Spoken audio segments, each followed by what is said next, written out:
And from the Big Sky Studios in King's Cross to our little This Week studio here in Westminster. Martin Lewis, welcome. Thank you. And look who we found outside. It's only controversial UKIP suspendee and Thorn and Farage's side. Suzanne Evans, welcome Hello. back. Now, Martin, you say that there are no hard facts. No one can predict what will happen to the economy. Many trying to make out they can. Can't tell what's going to happen to house prices. But you also say that a vote for Brexit is unquestionably the economically riskier. Why? I say riskier, but in its genuine sense. Risk, when you talk in financial terms, can be a good thing. People go for high-risk options because they hope for a good reward, but at a chance that they'll lose out. And that's what this is. It could work for us and it may not. And I think my summary, but within the economic centre, is if you are not willing to take the risk that things could get worse, you should vote in. If you are willing to take the risk that things could get worse in the hope that they will get better, then you should probably vote out. But risk isn't a bad thing in the true sense. I know the common parlance is that, but it isn't. It's a measure of variance. And there's no, of course, the future isn't certain if we stay in either, but it's more uncertain if we leave. So it's like putting your money in a savings account or in a hedge fund. Yeah, and a hedge fund might beat it, but you might lose money too. It's exactly like that. But you could lose it all as well. The EU, I think it's fair to say, the EU is mired in troubles at the moment, particularly the Eurozone. So there could be risks of staying in as well. There are certainly risks of staying in. There's no question there are risks of staying in. But in terms of general, what we know will happen, there's more stability. And, you know, it's interesting. You watch the debate and people talk about the pound dropping on the back of a Brexit vote. Yes, of course it is, because a Brexit vote is an uncertain vote. And there's nothing markets hate more than uncertainty. What we don't know is whether that would be a short-term shock for a few months on the back of big change not good for markets, or whether it be a much longer economic downturn, which is what many of the experts are predicting. I think probably in short and medium term we would have some real negatives. I suspect longer term, though, it would move back to equilibrium if you're talking 20, 25 years. So it is a very difficult one to call. But again, I don't want anyone to think I'm saying I know. I understand. I don't know. You would expect the pound to be a little bit weak if you've got the Prime Minister and the Chancellor running down our prospects, wouldn't you? Well, yeah, you would expect the pound to be weak in the midst of this debate when you see the spittle. Though it's actually higher than it was when the referendum was called. Yeah, but the pound's, you know, you've got all the other issues that affect the pound that's going on. And I'll tell you the one thing, I watched the debate tonight, and I have to say... There's one on ITV. The one that what really annoyed me, on every single question from every member of the audience, the Remain campaigners made out that question, whether it was immigration or sovereignty or the economy, the Remain campaigners made out that staying in the EU was good on that subject, and the Leave campaigners made out that leaving the EU would be good on that subject. And the truth is, we all know there are some goods or some bads, and you need to weigh them up. And that's what I think, that's why the public aren't trusting politicians on this, because they're making it binary, and it's a binary vote, but it's not a binary argument. Michael, uncertainty, fear of the unknown. That is the Leave campaign's biggest problem, is it not? I don't know that it is. I mean, I think they've not put it very well. I mean, the first thing I would say is, you know, over the last 2 years, what have we seen? The greatest achievement of the European Union is the creation of the euro. The euro has been an extremely hazardous undertaking. The euro has been in danger of collapsing. Member states have been in danger of leaving it. It has created mass unemployment in southern Europe. It has plunged Europe as a whole into negative growth.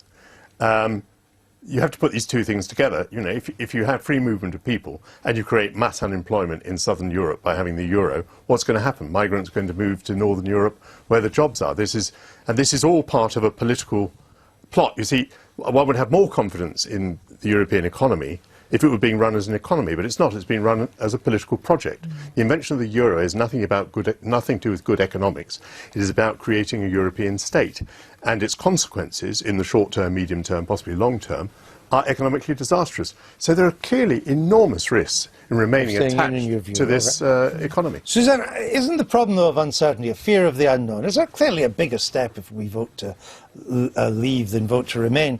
Is that leave... It's difficult for your side to give us a clear idea or even agree a picture of what it would be like to be out?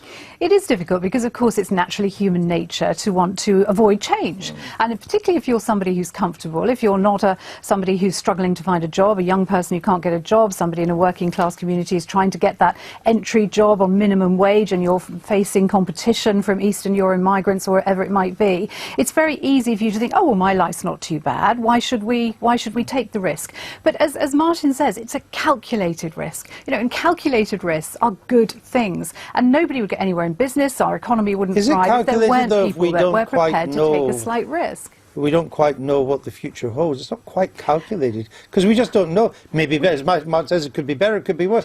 We don't quite know. But as Michael's also said very eloquently, we don't know what Remain looks like as well, because that's the whole point about the European Union. It's never produced a manifesto and said, right, this is where we're going, this is where we're headed. It's always actually been quite secretive about its ultimate plans and its ultimate destiny.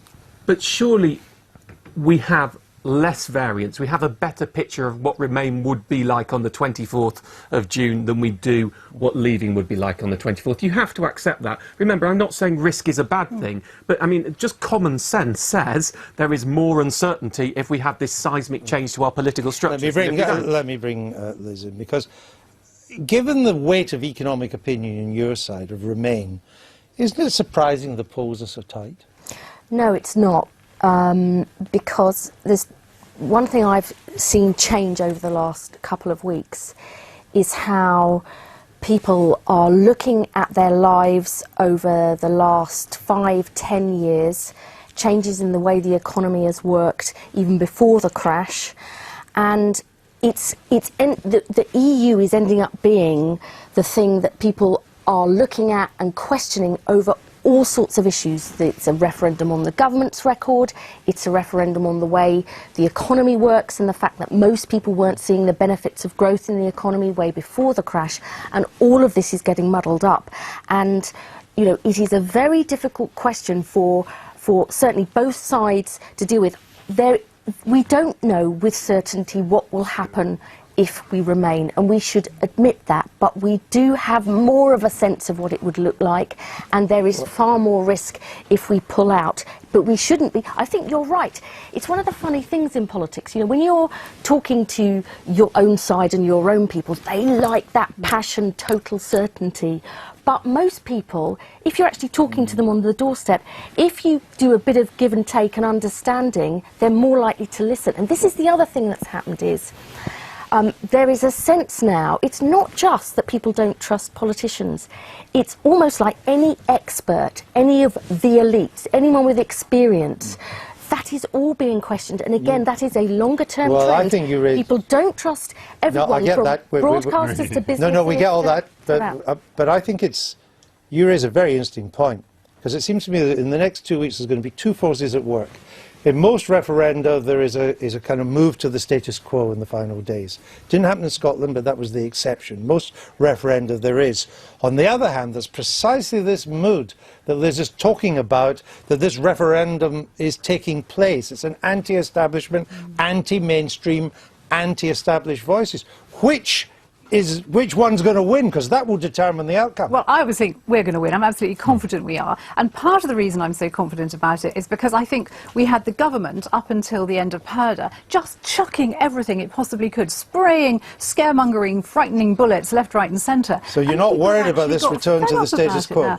No, I think people have actually begun to see through it, and I think they really are wanting change now. It's been a drip. It's not quite what Liz said. It's not a sudden change. This has been a drip theme for 44 years. Really. I think the Remain side spent a lot of their bullets too early, the Obama, the G7, and people have forgotten those things now.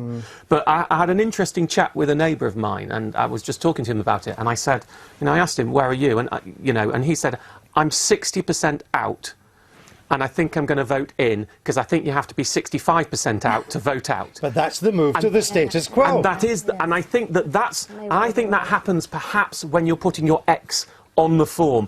But I mean, I have to say, if I look at my social media feeds and people coming into me at the moment, I would say that that's looking more an outvote than an invote. But there will be some bounce back to the status quo at the vote. Personally, Just, I right? weighed it up, and I'm not calling anyone. Those leaflets, by the way, I with my get all face that. on. No, I don't just go need that. to say I just didn't wanted approve yes the or leaflets. no. I'm 55% in, 45% out. Oh, see, Room for see if manoeuvre. you side. No move for manoeuvre. I'm decided, but just in Thank you on a very risk much. analysis. Thank you.